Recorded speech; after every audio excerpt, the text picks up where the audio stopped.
I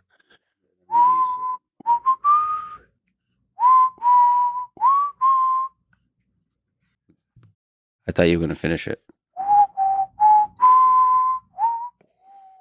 It's one of the greatest themes in all of film history. Yeah, that's great. So I was just thinking about the Roman Empire, as one does. There's that whole meme where old guys are thinking about the Roman Empire at least once a day. And half the population is confused whether it's true or not. But more seriously, thinking about the wars going on in the world today. And as you know, war and military conquest has been a big part of Roman society and culture. And it, I think, has been a big part of most empires and dynasties throughout human history. So yeah, they usually came as a result of conquest. I mean, there's some like the Austro-Hungarian Empire where there was just a lot of sort of clever marriages. But fundamentally, there's an engine of conquest. And they celebrate excellence in warfare. Many of the leaders were excellent generals. Yeah. That kind of thing. So big picture question, Grok approved. I asked, this is a good question to ask. Kid tested, Grok approved? Yeah. At least on fun mode. To what degree do you think war is part of human nature versus a consequence of how human societies are structured? I ask this as you have somehow controversially been a proponent of peace. I'm generally a proponent of peace. I mean, ignorance is perhaps, in my view, the real enemy to be countered. That's the real hard part, not, fighting other humans. But all creatures fight. I mean, the jungle is you look at people think of this nature as perhaps some sort of peaceful thing, but in fact it is not. There's some quite funny Werner Herzog thing where he's like in the jungle, like saying that it's like basically just murder and death in every direction.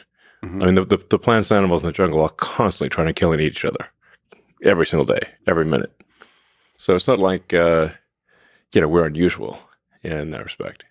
Well, there's a relevant question here, whether with greater intelligence comes greater control over these base instincts for violence. Yes. We have much more of an ability to control our limbic instinct for violence than, say, a chimpanzee. And in fact, if one looks at, say, chimpanzee society, it is not friendly. I mean, the bonobos are an exception. But chimpanzee society is filled with violence, and it's quite horrific, frankly. That's our limbic system in action. Like, you don't want to be on the wrong side of a chimpanzee. It'll eat your face off and tear your nuts off.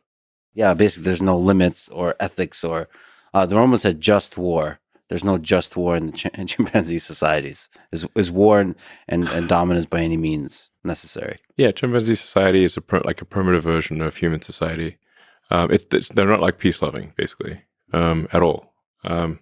There's extreme violence, and then once in a while, somebody who's watched too many Disney movies decides to raise a chimpanzee as a pet, and then that eats their face or rips their nuts off or chews their fingers off, that kind of thing. Yeah, it's happened several times. Ripping your nuts off is an interesting strategy for interaction. It's happened to people. It's unfortunate. Like that's, I guess, one way to ensure that the other chimp doesn't, contribute to the gene pool. Well, from a martial arts perspective, it's a fascinating strategy. the nut ripper. I wonder which of the martial arts teaches that. I think it's safe to say if somebody's got your nuts in their hands and has the option of ripping them off, you will be amenable to whatever they want. Yeah, safe to say. So, like I said, somehow controversially, you've been a proponent of peace on Twitter, on X. Yeah. So let me ask you about the wars going on today and to see what the path to peace could be. How do you hope the current war in Israel and Gaza comes to an end? What path do you see that can minimize human suffering in the long term in that part of the world?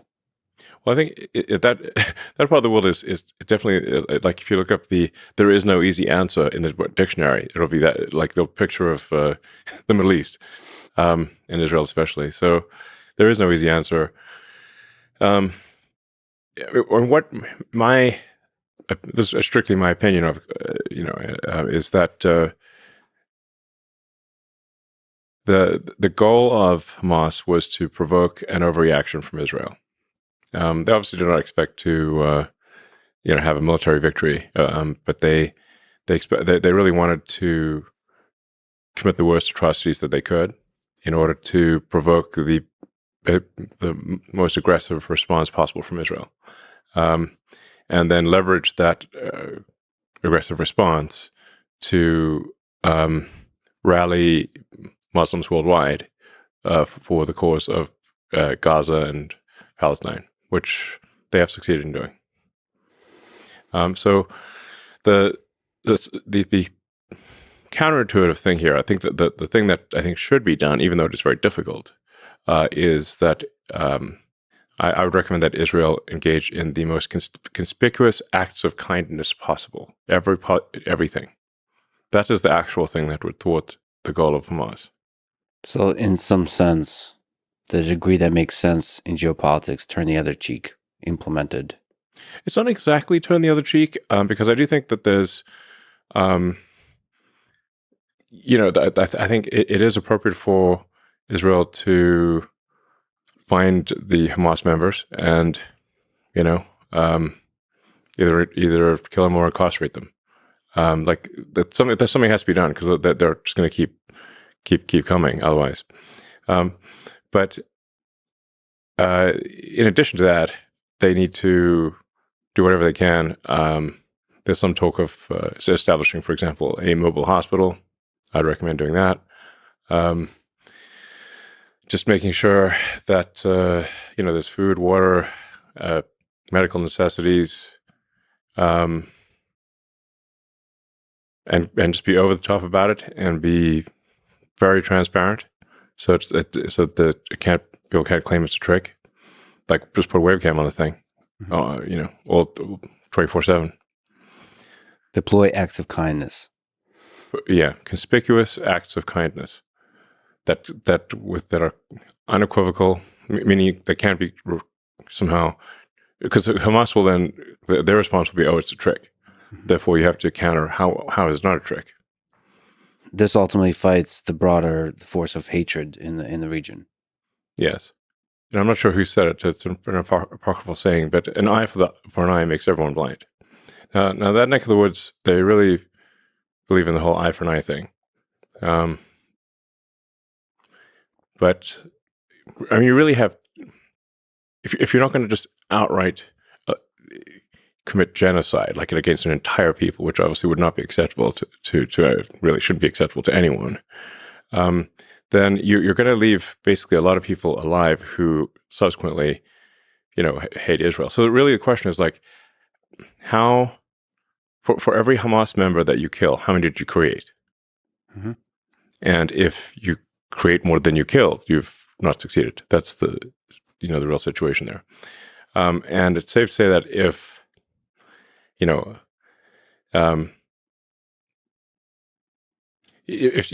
you kill somebody's child in Gaza,